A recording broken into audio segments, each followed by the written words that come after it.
Hi, I'm Dave, founder of Halloween Year Round, and today we're talking about the Fantastic Four.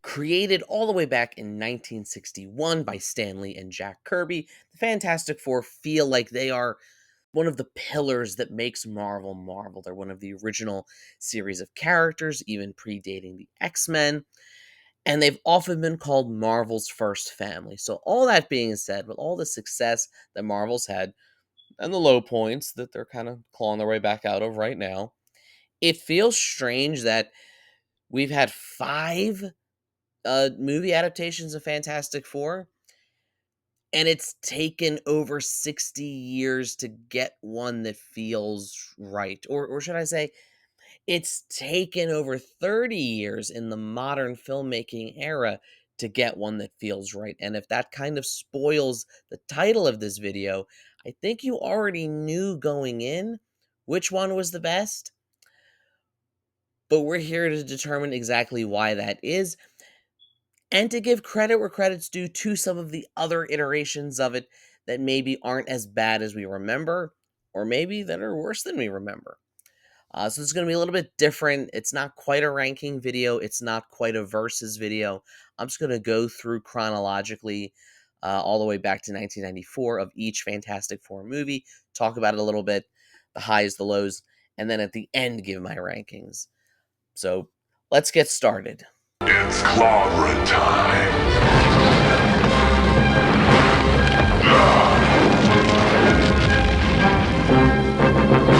The Fantastic Four.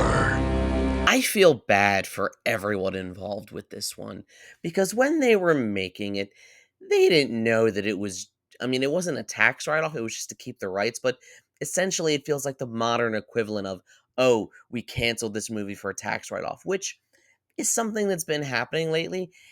And as actors, I can't imagine how frustrating it must have been to put your heart and soul into this movie just to find out, yeah, we're not even making it. We're not even releasing it. To date, it's never actually gotten an official release. You can find it on YouTube, like I did, and watch a very low quality VHS rip of it that kind of adds to the character of it. And while it's tempting for everyone just to rag on this one as like, oh, it's the worst one, it's the lowest in terms of budget, filmmaking quality, and just it looks cheap because it is. There's a charm to it. It feels very much at home with the Marvel TV movies of the 1970s, like the Captain America ones, the Incredible Hulk TV series. It fits in that category really, really well. And if those other characters can have these adaptations that also have this kind of cheap, campy TV look, why can't this one? And if they could be released and enjoyed by audiences, why couldn't this one? The fact that Roger Corman produced it, I know he's like the king of, or was the king, RIP, of low budget movies. He was the kind of guy that, oh, we have a week left over from filming. Let's make another movie real quick in this week with the cameras while we still got them. That's the kind of guy that he was. And here's the thing, even though it looks cheap, it doesn't look bad, and it doesn't look bad for, like, 1994 TV movie standards. The jeweler's makeup looks decent and kinda weird and creepy. He's hamming it up. This is the only version that Doctor Doom feels like he's looks like and is acting like Doctor Doom the entire time he's on screen, and his costume's pretty accurate. So, no, this is by far not the best one, but I think it deserves more credit than it gets. I think that all the actors and crew and people involved in it deserve a massive apology for being duped the way they did, especially when I heard some of the actors actually use some of their own money to help promote and market the movie, believing it was going to be released. And I just think that it's not, if you're gonna look at every Fantastic Four movie, you could do worse than this one.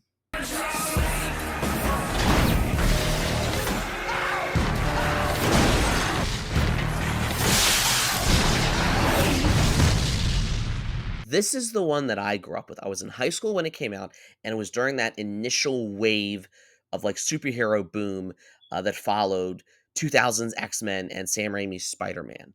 So it's kind of riding on those coattails, and rewatching it now all these years later, it is painfully mid 2000s, with the snowboarding and extreme sports angle and the Sum 41 needle drop.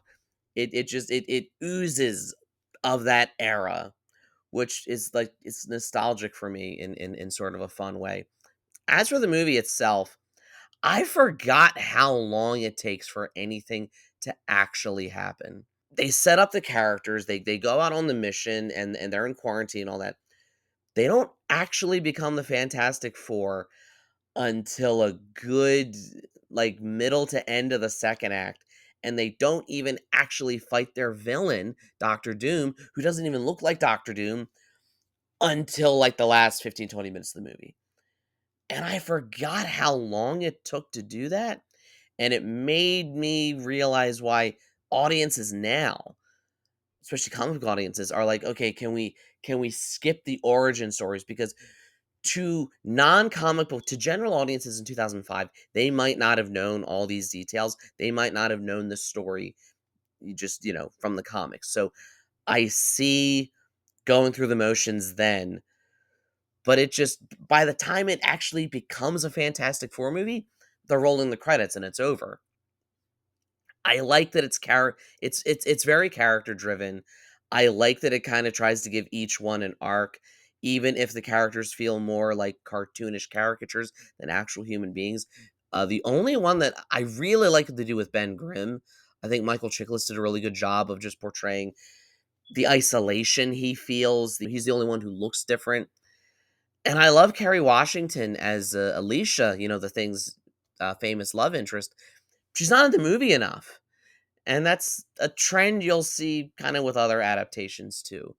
So I didn't like it as much. Rewatching it now, I didn't like it as much as I did when I was in high school when it came out. I kind of saw more of the flaws. Not all the CGI looks good. I know that we rag on CGI today for being, rushed. And we talk about like, oh, look at Pirates of the Caribbean. The CGI was so much better. Wasn't better in this movie. They were perfectly capable of rushing it or not spending enough money on it in 2005, and it shows here.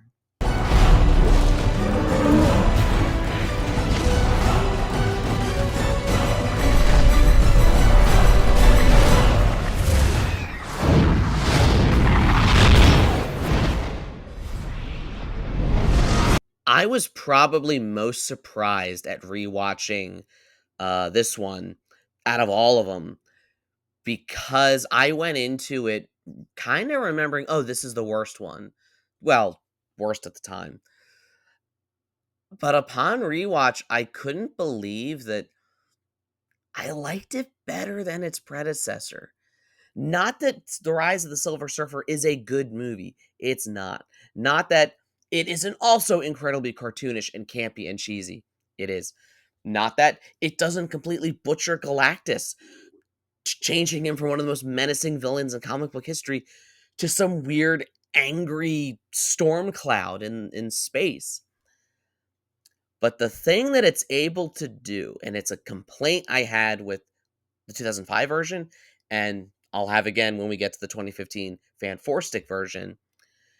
Rise of the Silver Surfer doesn't have to do the origin story, so as a result, it can jump right into the action, and it's the only one of these earlier movies that actually truly feels like a Fantastic Four movie from beginning to end because they are themselves. They are the heroes that they are from the beginning, and the Fantastic Four as a team gets to have a plot with a beginning, middle, and end.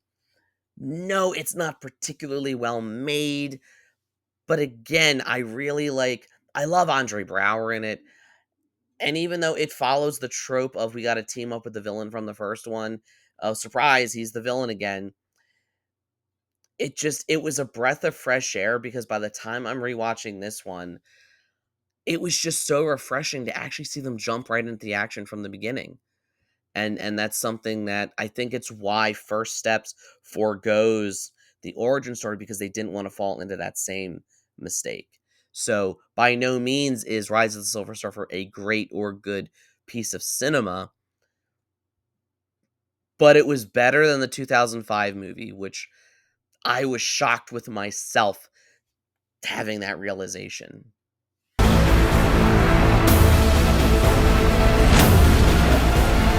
If you want to stop him, it's gonna take everything you have.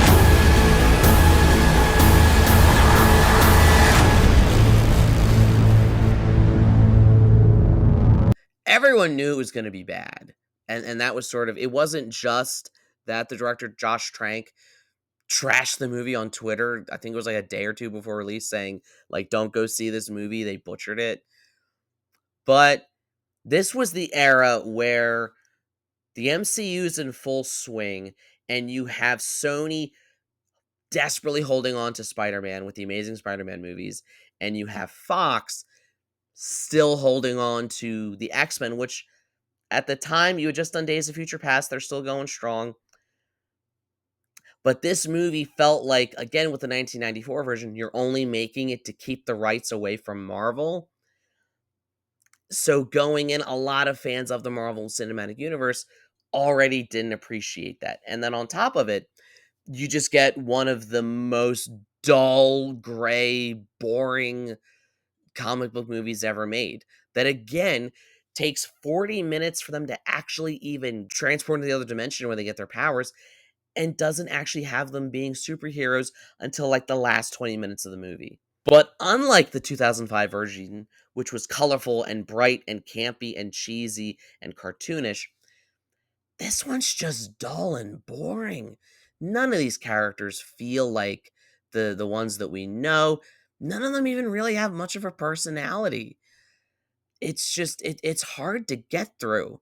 It felt like a chore because I knew I had to watch it to talk about it for this video, and it was rough.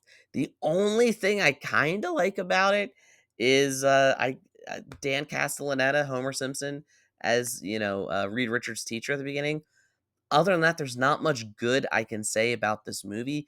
It was butchered in the edit, it was reshot to death, and it is just completely devoid of joy, creativity, color, life.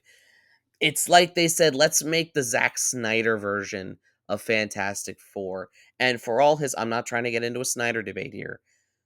He does have faults in storytelling, but one thing I can say about Snyder is he has amazing cinematography, and he knows how to make a shot look like a beautiful painting.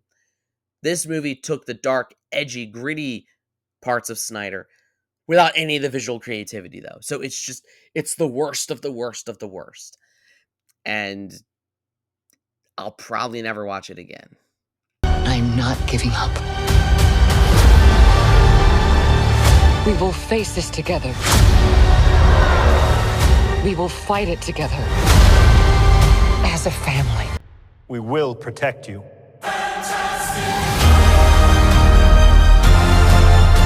I know you've all been waiting for this one, and I didn't just save it for the end to get you to watch it to the end and increase my watch time hours, although I should have done it for that reason because that's smart.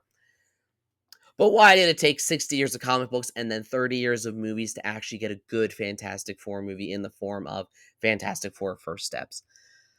I loved it. Dare I say, I liked it better than James Gunn's Superman, which I'm not here to get into that movie. I'm just saying that this might be my favorite comic book movie of 2025. Firstly, I loved the 60s sci-fi aesthetic, the sort of Jetsons style of, it's very retro but science fiction at the same time. I just love that it has so much personality. It's smartly, we still get their origin story, but we get it via exposition dump at the beginning, so we don't have to spend half the movie on it. The movie can actually just be and get through to it and get right to the plot. I love the chemistry between these actors. No, not just Pedro Pascal and Vanessa Kirby. Not here to comment, but just the chemistry between the two of them. and Joseph Quinn, and I'm drawing a blank on Ben Grimm's actor's name, I apologize, but they feel like a real family, and they bicker like a real family, and I just love that you feel like there's years of shared experiences between the 4 of them. And I dig Galactus. This is the most amazing Galactus has ever looked. He's menacing, he's creepy. Ralph Inessen's voice is just creepy as hell. And even though we're now, on whatever number Marvel movie this is, 20 plus years of comic movies dominating, the cinematic landscape, you would think we'd be tired of world ending threats and events having any real stakes. This one does though. You feel the dread that the people of Earth and the Fantastic Four feel at trying to protect the people of Earth. And I love that, spoilers, they don't defeat Galactus by might. They defeat him by outsmarting him. Even though I feel like they're like, "Oh, we teleported him to this other distant galaxy." Is there going to be some other planet right next to where he gets teleported to that's like, "Yeah, thanks a lot for sending him here."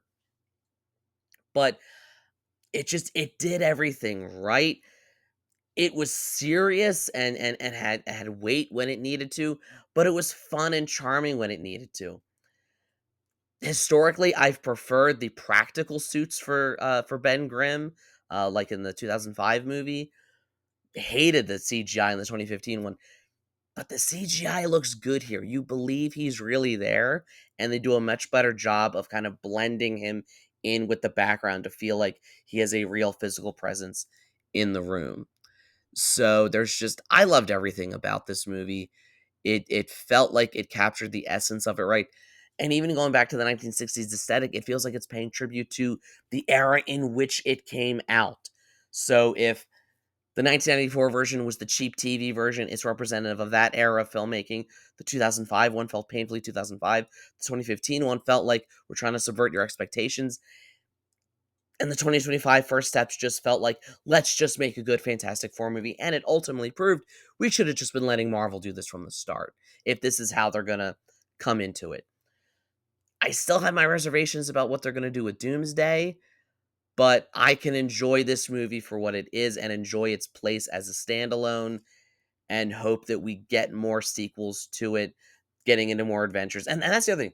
It is steeped in Fantastic Four lore and comic book references and just much like James Gunn's Superman. I know I said I wouldn't reference that again, but here I am. There's a real passion for the IP that is just oozing from the seams. So I really enjoyed it. And I think it's time to get into my rankings, which should be up on the screen right now.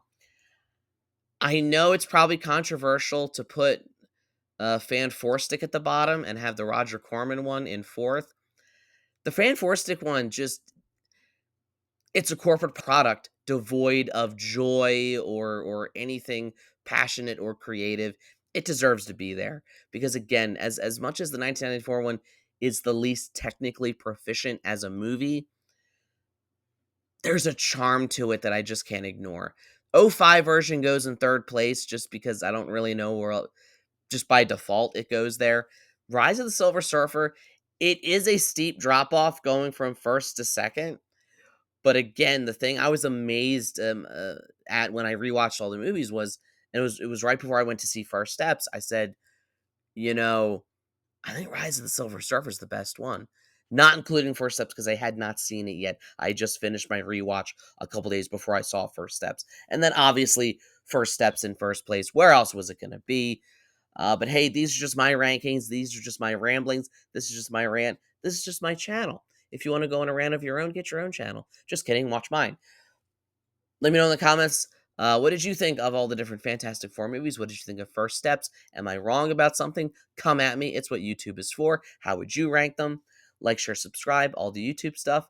If you don't, you may end up being trapped on a planet being devoured by Galactus, but one that doesn't get rescued by teleporter. So you just spend an eternity being slowly digested for 1,000 years in Galactus's stomach. Wait, no, that's the Sarlacc. Never mind. Forget that reference. And as always, Every day is Halloween.